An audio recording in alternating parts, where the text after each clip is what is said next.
So? Well, Kathy, siguro proven na sa'yo na it's not working for you. Sometimes you have to be vulnerable to discover, di ba? What's going to hurt you para next time, you know what to protect, di ba? And what to surrender sa magiging partner mo.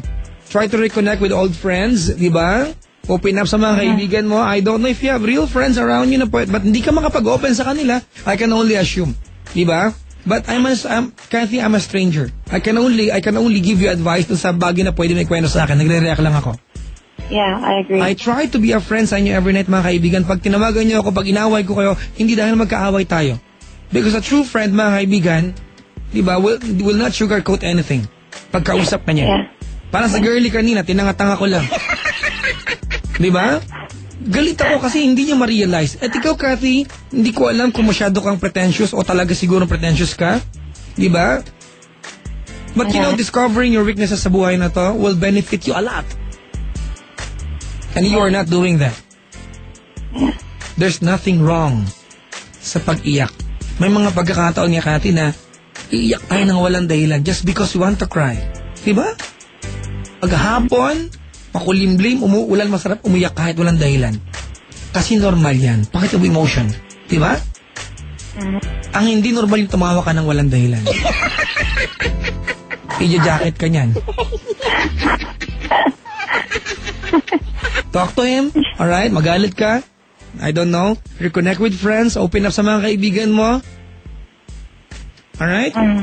Yeah. Huwag mo gani ipakita na strong ka. Mas marami kang magiging kaibigan kung totoo kang tao. So they know exactly how to treat you. I should start doing that. Okay? Yeah. Hey, can you allow me to thank you guys? Allow you to thank us? Yeah. Okay, send in your pancit here. You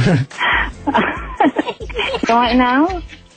I don't know it's Helunching. Helunching, do you want pancit loglog? Sure. You like siomai? Siomai daw, Helunching.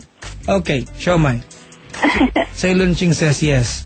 He's a good friend. He's a good boy. He is. Yeah. He's a pretty guy. Yeah, he's the last airbender. Yeah. Thank you so much for calling, Kathy. Yeah, thank you. Papa Jacques, thank you so much. Both stations really helped me a lot. Okay. I one word. We got one last line for you. Be true. Kung gusto mo magsinungaling sa ibang tao, that's your option. But be true to yourself. If it's painful, it's painful. If it's not okay, wag mong sabihin na okay lang na meron ka na iba, I'm happy for you if you are not really happy for the guy. Okay? Actually, that's my tagline before. Ano na? I can be bitch to those people that bitch to me. Okay. Thank you so much for calling, Kathy. Yeah, thank you, Papa Jacques. Mga kaibigan, si Kathy Boyan ng Manila ata. Bacon power, no? Hello yung bacon ko. May American twang eh, no? Parang yung W, parang W. Oh my God! She's inside a car right now and she was just talking to us. I'm so relieved. It's over. Kathy, safe driving. Tawagan niyo ka mga kaibigan.